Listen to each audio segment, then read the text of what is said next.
x barobar a ko'paytirilgan kosinus omega t qonuniyat bilan garmonik tebranayotgan jismning tezligi ifodasini ko'rsating. Xo'p, ko'pchiligimiz bilamiz v ya'ni tezlik koordinatadan hosil olsak kelib chiqadi. Demak, x ning o'rniga a ko'paytirilgan kosinus omega t dan vaqtga nisbatan hosil olsak, bu yerda a qandaydir koeffitsient a o'zgarmay qoladi. Kosinusdan hosilamiz minus sinus omega t bo'ladi. Sinusning ichida omega t, ya'ni bu murakkab funksiya bo'lgani uchun sinus ichida kelgan, ya'ni omega t dan ham hosil olishimizga to'g'ri keladi. Omega t dan hosil olsak, bu omega ga teng bo'ladi. Barobar minus a kara omega ko'paytirilgan sinus omega t. Demak, bizda tezligimizning ifodasi omega a ko'paytirilgan sinus omega t ga teng bo'ladi. To'g'ri javob bizda A javob. 10-savol. Agar shar ichi geliy gazi o'rniga teng miqdordagi neon gazi bilan almashtirilsa, sharning ko'tarish kuchi qanday o'zgaradi? Shar qovog'ining massasini inobatga olmang. Havoning molyar massasi 29 gram taqsim molga teng. Xo'p, tasavvur qilamiz, bitta havo shari olib qaraydigan bo'lsak, havo sharining ichida gaz qamalgan bo'ladi. Buning ko'tarish kuchi, ya'ni havo shariga ta'sir etadigan Arximed kuchi yuqoriga yo'nalgan bo'ladi. Pastga yo'nalgan gazning og'irlik kuchi bo'ladi. Sababi shar qovog'ining massasi inobatga olinmasin degan. Sharning qovog'ining massasini inobatga olmaymiz. Ko'tarish kuchi F ko'tarish teng bo'ladi F Arximed ayrilgan mg ga. Arximed kuchi qanday topiladi? Arximed kuchi rho havo v shar J dan topiladi. Ayrilgan mg, ya'ni m gaz J ning o'rniga rho gazning ham hajmi sharning hajmiga teng bo'ladi. V shar J ga teng bo'ladi. Bu yerdan v shar ko'paytirilgan J ni qasddan tashqariga olib chiqadigan bo'lsak, qavsdan ichkari rho havo ayrilgan rho gazdan topiladi. Biz bilamizki, rho havo va rho gaz bular gaz va havoning zichliklari. Gaz bilan havo ham ideal gaz tenglamalarga bo'ysungani uchun PV barobar mRT taqsim molyar massa ifodasidan P barobar rho RT taqsim molyar massa.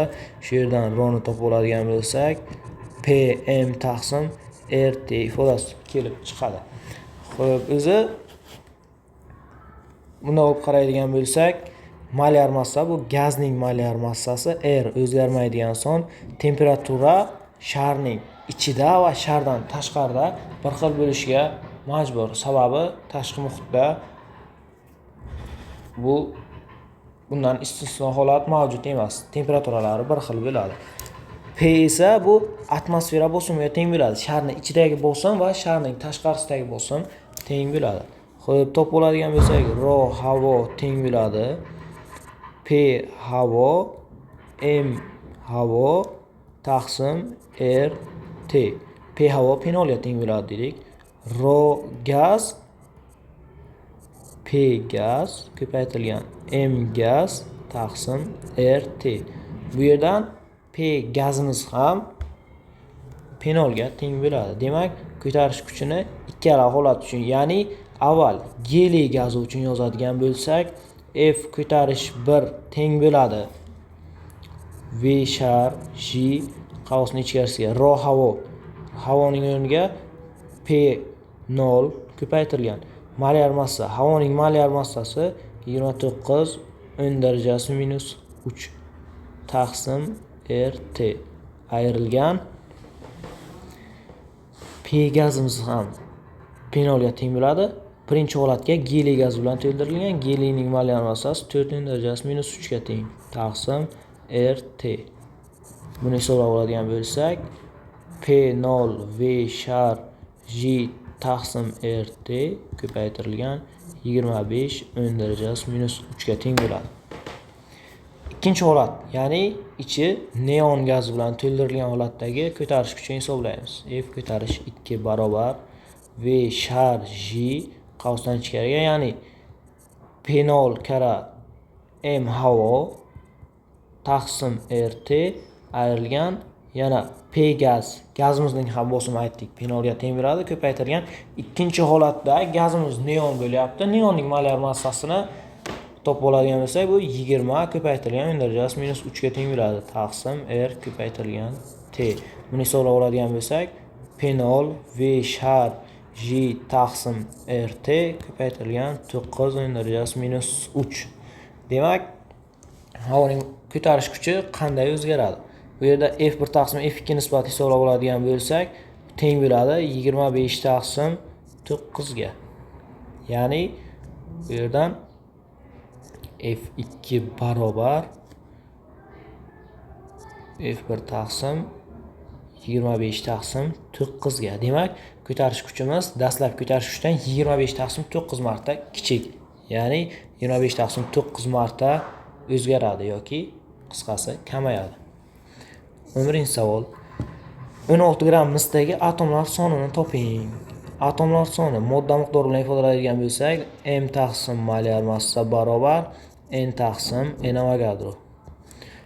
Massasi 16 gram, 16 kara n darajasi -3 taqsim molyar massa. Misning molyar massasi 64 n darajasi -3 ga teng bo'ladi. Barobar atomlar soni taqsim Avogadro soni 6 kara n darajasi 23 ga teng. N darajasi -3 bilan qisqarib ketadigan bo'lsa, 16 bilan 64 qisqartirsak 4 bo'ladi. N barobar 6 taqsim 4 kara n darajasi 23. Ya'ni javobimiz 1,5 n darajasi 23 ga teng bo'ladi. Javob. 12.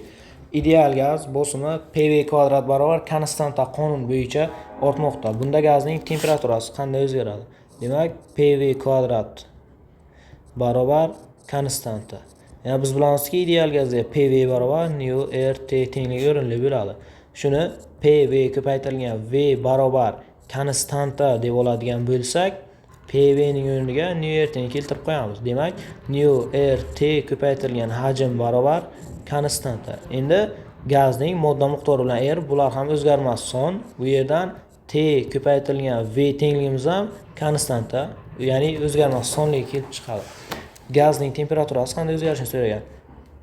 Ideal gazning bosimi ortmoqda. Xo'p, endi qaraymiz. Bosim ortsa, hajm kamayadi. Hajm kamayganda ko'paytma o'zgarmas qolish uchun temperatura ortishi kerak. Javob bo'ladi. Suv ichidagi pufakcha hajmi 32 mm3. Pufakcha ichidagi qo'shimcha bosimni aniqlang. Xo'p, o'zi qo'shimcha bosim sirtaranglik kuchi natijasida vujudga keladi. Sirtaranglik kuchi natijasida vujudga keladigan qo'shimcha bosim, ya'ni delta P barobar 2 sigma taqsim radiusga teng bo'ladi. Faqat bu bir sirtli moddalar uchun o'rinli. Masalan, suv tomchisi, smog tomchisi, spirt tomchisi va hokazo. Ya'ni bitta sirtga ega bo'lgan moddalar. Faqat bizda suv ichida pufakcha bo'lgani uchun pufakchaning ikkita sirti bo'ladi va delta P barobar 4 sigma taqsim R dan topiladi. Xo'p, demak, bizga suvni sirtaranglik kuchi sigma barobar 73 n darajasi -3 ga sharchani yoki pufakchani radiusi kerak bo'ladi. Pufakchani radiusini hajmidan topib olamiz. Pufakning hajmi 4 taqsim 3 pi r kubga teng. Ya'ni bizga 32 mm3 mm3dan metr kubga o'tadigan bo'lsak, n darajasi -9 barobar 4 taqsim 3 kara pi ning o'rniga 3 oling deyilgan kara radius kubi 4 la qisqaradi. 4 bilan 3 la qisqaradi. 4 bilan 2 ni qisqartiradigan bo'lsak 8 qoladi. 8 kara n darajasi -9 barobar r ning kubiga. Kubinchi yil oladigan bo'lsak, bu yerdan radius teng bo'ladi 2 kara n darajasi -3 ga. Ana endi biz qo'shimcha bosimni hisobladigan bo'lsak, delta P barobar 4 kara 73 n darajasi -3 taqsim 2 kara n darajasi -3 ga. N darajasi -3 ga qisqaradi. 2 bilan 4 qisqarib 2 qoladi.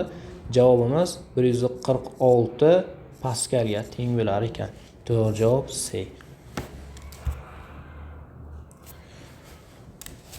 12 mol bir atomli ideal gazning temperaturasi 60 kelvinga ortdi. Uning ichki energiyasi qanday o'zgargan? Bir atomli ideal gazning ichki energiyasining o'zgarishi delta U teng bo'ladi 3 taqsim 2 nu R delta T dan topiladi. Demak, 3 taqsim 2 ko'paytirilgan modda miqdori 12 mol universal gaz doimiy esa 8.31 ga teng, temperaturasi 60 kelvinga o'tdi, ya'ni 60 kelvinga o'zgargan. Bu teng bo'ladi 12 bilan 2 ni qisqartiradigan bo'lsa 6 qoladi. 18 ko'paytirilgan 8.31 ko'paytirilgan 60. Buni taqriban hisoblaydigan bo'lsak 9000 ga yaqin son chiqadi va bu taqriban 9 kilojoule degan javob bo'lar edi.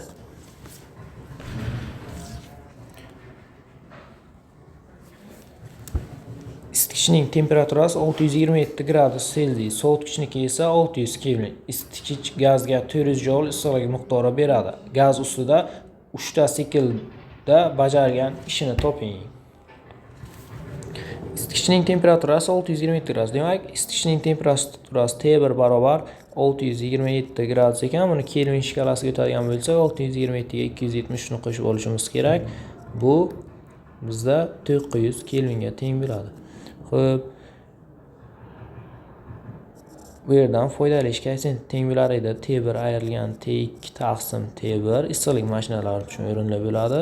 Q1 ayrilgan Q2 taqsim Q1 ga, ya'ni bu yerdan mana bu Q1 ayrilgan Q2 joyiga gazning bir sikl davomida bajargan ishini yozsak o'rinli bo'ladi. Xo'p, shu tenglamaga keltirib qo'ysak, T1 mana shu yo'g'iga T1 900 kelvin ayrilgan sovutgichning temperaturasi 600 kelvin taqsim 900 teng bo'ladi A taqsim Q1imiz isitgich gazga 400 joule issiqlik miqdori beradi. 400 ga teng. Xo'p, bu yerdan A ni hisoblab oladigan bo'lsak, 100 ga bo'lsak 300 ko'paytirilgan 4 taqsim 9, ya'ni 3 ga qisqartirib oladigan bo'lsak 100 qoladi. 400 taqsim 3 joule. Bizga 400 taqsim 3 joule gazning bir sikl davomida bajargan ishi kelib chiqdi. Bizdan so'raganki, gazning 3 ta sikl davomida bajargan ishi, demak, A ni 3 ga ko'paytirishimiz kerak. Javobimiz 400 joule bo'ladi. Zaryadlari -Q, 2Q, -8Q, 12Q bo'lgan 4 ta barqi qismoq tomchilari qo'shildi. Hosil bo'lgan tomchining umumiy zaryadini toping. Demak, bu yerdan zaryad saqlanish qonunidan Q umumiy barobar bo'ladi. Q1 qo'shilgan Q2 qo'shilgan Q3 qo'shilgan Q4 ga teng bo'ladi. -Q qo'shilgan 2Q qo'shilgan -8Q qo'shilgan 12Q. Buni hisoblaydigan bo'lsak 5Q ga teng bo'lar ekan. To'g'ri javob D.